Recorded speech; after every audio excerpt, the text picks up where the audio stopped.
Hello everyone, welcome to this tutorial जिसमें हम लोग बात करने वाले हैं कि 3D एरोज़ आप किस तरह से बना सकते हैं।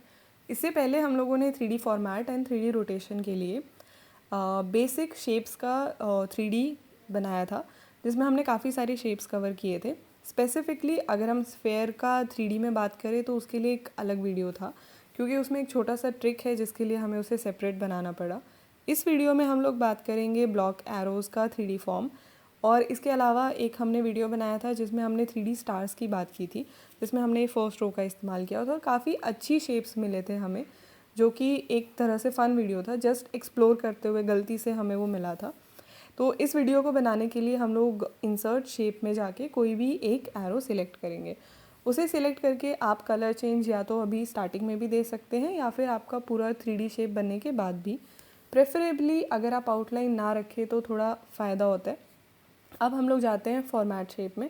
यहाँ पे जो सेकंड ऑप्शन है उसमें लास्ट के दो ऑप्शन है, 3D format and 3D rotation. तो 3D फॉर्मेट पे आप क्लिक करेंगे तो यहाँ पे तीन चीज़ें मिलती हैं, विड्थ, हाइट और साइड में एक छोटा सा डब्बा बना हुआ है जिसको जब आप क्लिक करेंगे तो बहुत सारे बॉक्सेस आते हैं। यहाँ पे रैंडमली हमने विड्थ को वैल्यू दी थी 38, जो मैं धीरे धीरे इंक्रीज़ कर रही हूँ।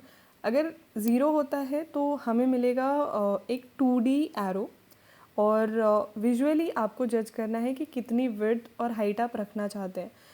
विजुअली से मेरा मतलब है कि जैसे यहाँ पे हाइट में धीरे धीरे इंक्रीज़ कर रही हूँ तो आपको एजेस से एक ब्लैक कलर आते हुए दिखेगा, और जैसे मान लीजिए मैंने हायर वैल्यू रख दी 80 एंड 80, तो सडनली आपको एकदम शार्प एज दिखेगा सेंटर में और साइड में डार्क कलर दिखेगा।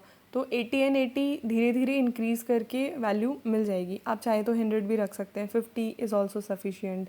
अब क्योंकि ये 3D रोटेशन है तो हम लोग यहाँ पे जाके एक्स वाई जी तीनों में से किसी की भी वैल्यू चेंज कर सकते हैं और अपने एरो को किसी भी एंगल पे पोजीशन कर सकते हैं। हालांकि एरोज़ जितना फ्रंट व्यू रहेगा उतने अच्छे लगते हैं, बट आपकी चॉइस है, तो ये ऑप्शन यहाँ पे हमारे पास अवेलेबल है।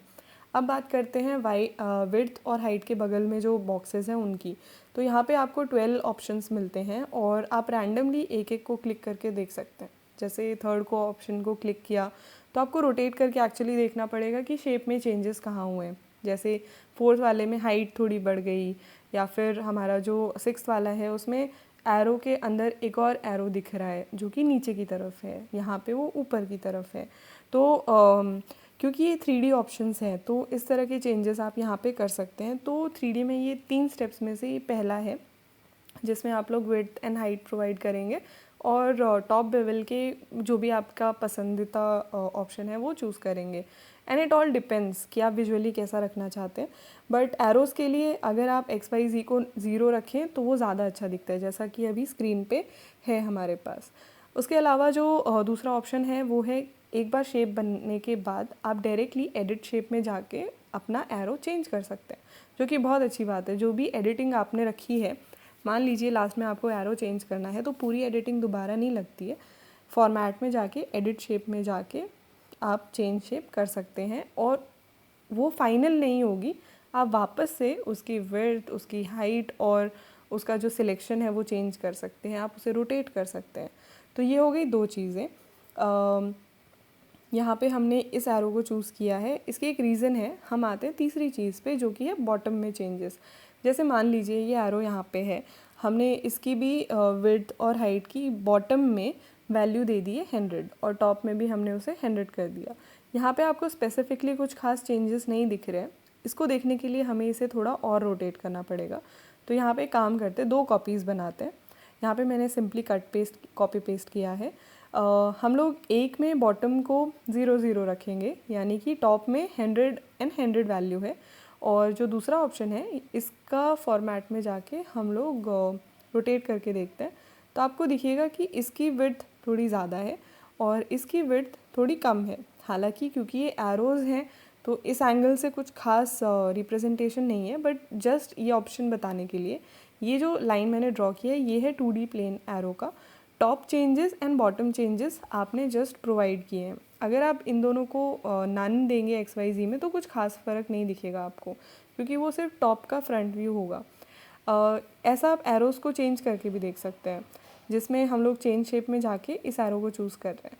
अब जो नीचे वाला ऑप्शन था हमारा, देखिए टॉप व्यू में दोनों एक जैसे हैं, पर नीचे वाले में हमारा हाइट एंड विड्थ दोनों वैल्यूज़ थे और एक में नहीं थे, तो एक आपको राउंड दिखेगा और एक फ्लैट बेस के साथ दिखेगा। इनको देख के एक्चुअली नहीं लग रहा है कि ये एरोज़ हैं, तो इसीलिए मैंने कहा कि सिर्फ टॉप में चेंजेस करके हमारा काम चल सकता है। तो बेसिकली इस ट्यूटोरियल में 3 चीज़ें हैं, सिर्फ इसमें नहीं, जो बाकी ट्यूटोरियल्स हैं उनमें भी यही 3 चीज़ें हैं। पहला ये कि आप टॉप बेवल को सिलेक्ट करके हाइट एंड विड्थ को चेंज करिए, आपको 3D शेप वहीं पे मिल जाएगी। दूसरा ये कि अगर आपको शेप चेंज करनी है तो आप सीधा फॉर्मेट में जाके कर सकते हैं। तीसरा ये, अगर आपको ज़रूरत हो तो बॉटम में चेंजेस कर सकते हैं, और स्क्रीन पे आपको 2D एंड 3D का साफ डिफरेंस दिख रहा होगा आई एज्यूम। तो इसका इस्तेमाल कहाँ करें? ऑब्वियसली जहाँ पे आपकी स्लाइड काफ़ी ब्लंट जा रही हो तो आप एरोज़ डालते ही हैं यूजुअली हम लोग, तो उन्हें 2D की जगह अगर आप 3D बनाएंगे तो विजुअली काफ़ी अच्छा इम्पैक्ट पड़ सकता है। तो इस ट्यूटोरियल में हमारी तरफ से इतना ही। ये 3 चीज़ों का अगर आप ध्यान रखेंगे तो आई थिंक सभी 3D शेप्स आप बना पाएंगे। तो all the best for your presentation and thank you so much.